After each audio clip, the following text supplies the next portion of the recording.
Hi hello నమస్తే welcome to today news. నేను మీ journalist Rajanna. నేను ఒక చిన్న టాపిక్ మీద నేను మాట్లాడడానికి ముందుకు వచ్చిన ప్రజలరా. అయితే మనం గత ఒక నెల కిందట మనం చూసినట్టయితే ఫుల్ కాంట్రవర్సీ ఒక వ్యక్తి మీద జరిగింది. కోవా బన్ ఇష్యూ మీద జరిగింది అనమాట. అసలు కోవా బన్ ఏ విధంగా తయారు చేస్తారు, అసలు 10 రూపాయలకు అమ్మే వాళ్ళకు ఏ విధంగా వస్తుంది, వాళ్ళకు పెట్టిన పెట్టుబడి అసలు వస్తుందా లేదా, ఇన్కమ్ వస్తుందా లేదా, అసలు కోవా బన్ అమ్మడానికి కారణం ఏంది. ఒక ఆటోని వేసుకొని ఆటోలో ఒక పెద్ద అండి పెట్టుకొని అందులో కోవా రెడీ చేసుకొని ఒక బన్నుల ప్యాకెట్ పెట్టుకొని వస్తుంటారు. మన దాన్ని 10 రూపాయలకే అమ్ముతారు. మరి వీళ్ళకు ఏ విధంగా రేటు పడుతుంది, అసలు 10 రూపాయలకి ఏ ఉద్దేశం మీద అమ్ముతారు అని కొంతమంది ఈ టాపిక్ పైన ఫుల్ వైరల్ చేయడం జరిగింది. ఆ టాపిక్ ఇప్పటికీ కూడా నడుస్తుంది అనమాట. సోషల్ మీడియా ద్వారా చాలా మందికి మంచి జరుగుతుంది, చెడు జరుగుతుంది. నిజానికి చెప్పాలంటే ఆలీ, నంద్యాల జిల్లాకు సంబంధించినటువంటి వ్యక్తి ఎవరైతే ఉన్నారో కోవా బన్ ఆలీ, ఆయన లోపల 2-3 రోజుల వరకు వీళ్ళు చేసిన టార్చర్ ఒక్కసారిగా ఒక మనిషిని నడుచుకుంటా పోతుంటే ఒక 10 కుక్కలు వచ్చి ఎంబడి పడి పిక్కొని తింటే ఆ మనిషి యొక్క భయం ధరణ ఏ విధంగా ఉంటుంది, ఆ మనిషి లోపల ఎక్స్ప్రెషన్స్ ఏ విధంగా చేంజ్ అవుతుందో అట్లా ఆ విధంగా మనిషి యొక్క ప్రవర్తన, బిహేవియర్ చేంజ్, మనిషి మొత్తం టెన్షన్గా ఉన్నాడు అనమాట. ఎప్పుడు ఫోన్ చేసినా మనిషికి 2-3 సార్లు మేము ఫోన్ చేయడం జరిగింది. ఎప్పుడు ఫోన్ చేసినా టెన్షన్ మీద మాట్లాడడమే జరిగింది. అయితే నిజానికి కోవా బన్ ఆలీ అమ్మడం వల్ల అందరికీ కూడా నష్టం జరుగుతుందని చెప్పేసి కొంతమంది హిందువులు మాట్లాడడం జరుగుతుంది. నేను కూడా ఒక హిందువుగా మాట్లాడుతున్నా. నిజానికి ఈ భారతదేశంలో అందరికీ స్వేచ్ఛ, స్వతంత్రం ఉంది. ఎవరు ఏ వృత్తి అయినా చేసుకోవచ్చు, ఎవరు ఏదైనా అమ్ముకోవచ్చు, ఎవరికి నచ్చినట్టుగా వాళ్ళు బతుకొచ్చు అనేది అందరికీ తెలిసిన విషయమే. నిజానికి ఆ కోవా బన్ ఇష్యూ ఎంతగానం తీసుకొచ్చారంటే అది చెప్పనికి రాదు. ఇంకా ఇప్పుడు నిన్న మొన్న కూడా ఒక 2-3 మేడం వాళ్ళు ఏం చేశారంటే సోషల్ మీడియాలో ఒక చిన్న ఇంటర్వ్యూ చేసి దాన్ని సోషల్ మీడియా బాగా వైరల్ చేశారు. ఒక మేడం అంటుంది, మేడం కోవా బన్ తిన్నారా లేక తినిపిస్తున్నారా అని ఈ మేడం క్వశ్చన్ అడిగింది. అయితే ఆపోజిట్ ఉన్నటువంటి వ్యక్తి ఎవరైతే మేడం గారు ఉన్నారో తను ఏమంటుందంటే, నేను కోవా బన్ తింటాను, కానీ ఒక ఆలీ లేకుంటే ఒక నవాబ్ ఇలాంటి వారు ముస్లింకి సంబంధించిన వాళ్ళు ఇస్తే నేను తినను. ఏ శ్యామ్ ప్రసాదో ఏ రామ్ ప్రసాదో ఇస్తే నేను తింటా అని అన్నది.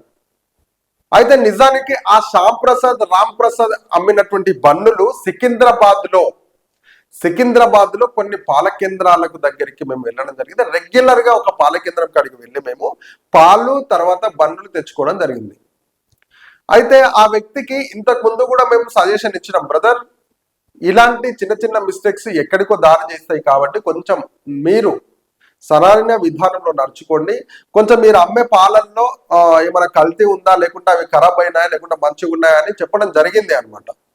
చెప్తే అక్కడ ఆపోజిట్ ఉన్నటువంటి వ్యక్తి, ఒక హిందూకు సంబంధించినటువంటి వ్యక్తి, ఆ వ్యక్తి ఏమన్నాడంటే, రెగ్యులర్ గా పూజ చేసి మంచి బొట్టు పెట్టుకొని ఘనంగా తయారై వచ్చి నా వ్యాపారం మంచిగా నడవాలని చెప్పేసి అక్కడ ఉన్నాడు.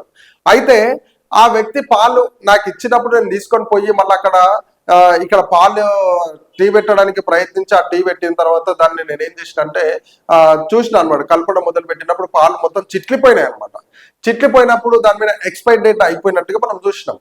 అయితే దాన్ని తీసుకొని పోయి అదే పాల కేంద్రం కాడ ఈవెన్ మార్నింగ్ 7కి తీసుకుపోతే 8-8:30కి ఆ మధ్యలోనే నేను తీసుకుపోయి, అన్న పాలు ఈ విధంగా అయినాయి, మరి ఏందన్నా సిచ్యువేషన్ ఇట్లా ఖరాబ్ అయినాయి కదా మనం అంటే, ఆయన ఒక్కసారిగా ర్యాష్ గా మాట్లాడడం మొదలుపెట్టిండు. ఒక వ్యాపారి ర్యాష్ గా మాట్లాడడం మొదలుపెట్టిండు. నేను కూడా పొట్టకూటి కోసం 100 పనులు చేసుకుంటా బతుకుతా చేస్తా, ఏమైనా మిస్టేక్ అయితే రిక్వెస్ట్ గా అడుగుతా, లేదు సార్ ఇట్లాంటి మిస్టేక్స్ రేపు మళ్ళీ ఇట్లా రాకుండా నేను చూసుకుంటా అని చెప్పాలి. నేనైతే అదే చెప్తా. నేను అతన్ని తప్పు పడతలేను, అతని షాపు కూడా ఎక్కడుందో నేను క్లియర్ గా నేను చెప్పను. బట్ ఎందుకనంటే అతని పొట్టగొట్టడం నాకు బాధ అనిపిస్తుంది. అతన్ని నేను ఏ ఉద్దేశం పైన నేను వ్యతిరేకించను. ఎందుకు అని నేనంటే, అందరు చేసినట్టుగా నేను కూడా ఒక జర్నలిస్ట్నే కాబట్టి అందరి బాధలు నేను తెలుసుకోవాలి, అందరికి నేను అండగా ఉండాలి కాబట్టి వాళ్ళని నేను బయట వేయదలుచుకోలే. బట్ ఈ వీడియో అయితే వాళ్ళకి నేను పంపిస్తా. వాళ్ళు ఈ వీడియోను చూసి వాళ్ళు కొంచెం సరైన విధానంలో నడుచుకుంటారని నేను భావిస్తున్నా. ఎందుకంటే ఒక్కసారిగా అతను బయటేసి 10 మందిలో అతన్ని బ్లేమ్ చేసి అతని వ్యాపారాన్ని దెబ్బతీసే రకం మా యొక్క ఛానల్కి లేదు అనమాట. అయితే ఆ ఈ విధంగా జరిగింది.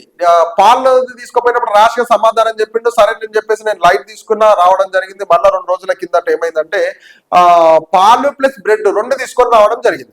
అయితే బ్రెడ్ తీసుకొచ్చిన తర్వాత బ్రెడ్ ప్యాకెట్ ఇప్పడం జరిగింది. అది నేను చూసిన కాబట్టి ఓకే, ఆ ప్లేస్ లో చిన్నపిల్లలు ఉంటే వాళ్ళకి ఏం తెలియని సిచ్యువేషన్ కదా, ఏం తెలియని వయసు కదా, వాళ్ళు ఎట్లా ఉన్నది అట్లా తినేస్తారు. ఆ బ్రెడ్ ప్యాకెట్ ఓపెన్ చేస్తే లోపల మొత్తము కూడా బూజు బట్టి ఎండుకపోయింది అనమాట. చూడండి ఏ విధంగా ఉందో, బ్లాక్ కలర్ లో బూజు బట్టి ఎండుకపోయింది. ఇబ్బంది చూడండి, బ్లాక్ బట్టి బూజు బట్టి ఎండుకొని పోయింది. ఇగో చూడండి, ఇది ఇరిస్తే కూడా పొట్టు పొట్టు ఎట్లా రాలుతుందో చూడండి ఒకసారి. ఏమంటారు, జస్ట్ ఇరుస్తున్నా ఇట్లాంటి బన్నులు వాళ్ళు అమ్మడం జరుగుతుంది. అక్కడ ఏ నవాబో ఏ వాళ్ళు అమ్ముతలేరండి. అక్కడ ఈ సమాజంలో మతాలన్నీ ఒకటే, మనుషులందరూ ఒకటే అనుకున్నటువంటి ఈ సమాజంలో మీరు చెప్పినటువంటి రామ్ ప్రసాద్ శ్యామ్ ప్రసాదే అక్కడ బన్నులు అమ్ముతున్నారు. మరి ఈ బన్నుల పరిస్థితి ఏంది?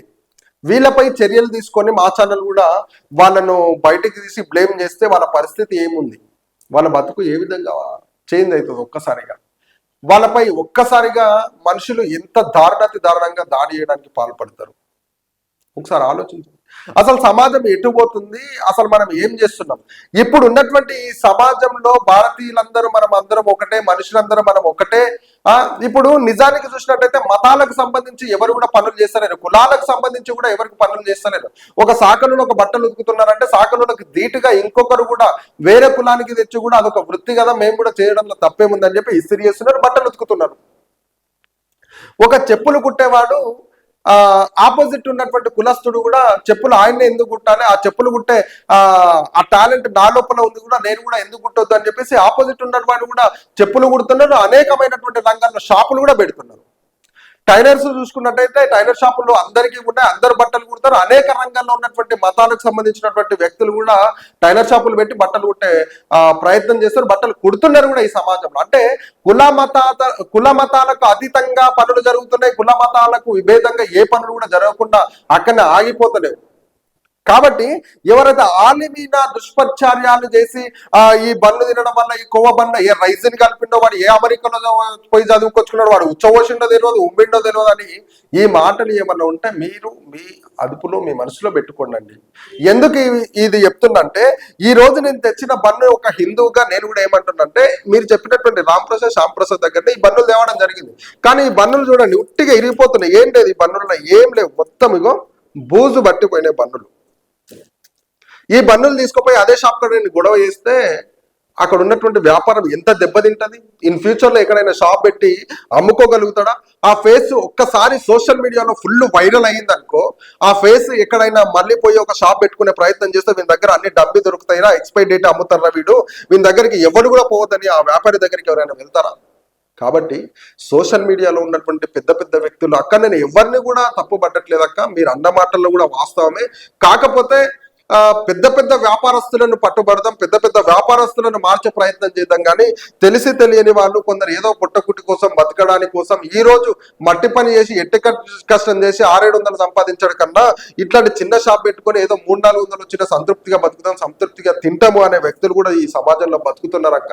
అలాంటి వారిపై మనము నిందలు మోపి అనేకంగా వాళ్ళ మీద లేనిపోని నిందలు మోపి లేనిపోని మాటలు చెప్పి సోషల్ మీడియాలో వైరల్ చేయడం కన్నా పెద్ద పెద్ద సంస్థలు ప్యారడైజ్లే కానీ, లేకుంటే పెద్ద పెద్ద హోటల్స్ ఏవైతే ఉన్నాయో కానీ, అదేవిధంగా వాటర్ బాటిల్స్ విషయం తీసుకుంటే ప్లాస్టిక్ వ్యర్థమైన పదార్థం దాని విషయంలో కానీ, ఇట్లాంటి విషయాల్లో అక్క మనం కొంచెం ముందుకయ్యి అలాంటి విషయాలను వెలికితీసి అలాంటి ఏవైతే బాటిల్స్లలో వాటర్ అందుట్లో నాణ్యత ఉందా లేదా, లేకుంటే పారాడైజ్ హోటల్స్ పెద్ద పెద్ద హోటల్స్ ఏవైతే ఉందో అందుట్లో నాణ్యమైన ఫుడ్ ఉందా లేదా, దాంట్లో వెలికి తీసి బయట పెట్టే ప్రయత్నం చేద్దాం అక్క.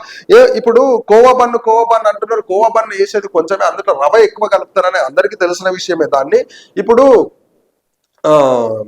పాలులో ఇంత బెల్లం వేస్తారు, ఇంత ఎక్కువ మోతాదున బెల్లం కాస్ట్ ఎక్కువ ఉంటుంది కాబట్టి బెల్లం కొంచెం వేసి చక్కెర వేస్తారు. చక్కెర వేసినంత మాత్రం అందుట్లో వాడు పెట్టిన బెల్లం టీని చక్కెర టీ అని ఎవరు అన్నారు కదా, బెల్లం టీ అని అంటారు. కాబట్టి మనం చేసే ఏ పనిలో అయినా కూడా కొంచెం చూసి ఆలోచించాలి. మనం మాట్లాడే మాటలో అయినా సరే, మనం వేసే అడుగులో అయినా సరే, ఏదైనా సరే ఒక్కసారి ఆలోచించి ఆచి తూచి అడుగు ముందుకేయడం మొదలు పెట్టాక ఈ చిన్న చిన్న వ్యాపారాల మధ్యన కూడా కులాలను తీసుకొచ్చి, మతాలను తీసుకొచ్చి చిచ్చు పెట్టి ఆ వ్యాపారాలను నడవకుండా చేయొద్దన్నాక, ఇది మిమ్మల్ని తప్పుగా ఉద్దేశించి నేను మాట్లాడట్లేదు. ఎందుకంటే చిన్న చిన్న వ్యాపారస్తులు దెబ్బతినే అవకాశం ఉంది. ఈ రోజు నేను కూడా ఒక జర్నలిస్ట్నే కదక్క, నేను కూడా సమాజంలో తిరిగేటటువంటి వ్యక్తినే కదక్క, నాకు కూడా హిందూ ధర్మం పైన అవగాహన ఉంది. హిందూ ధర్మం అంటే నాకు కూడా ఏందో తెలుసు, క్రైస్తవ ధర్మం అంటే కూడా ఏందో తెలుసు, నాకు ముస్లిం ధర్మం అంటే ఏదో కూడా నాకు తెలుసు.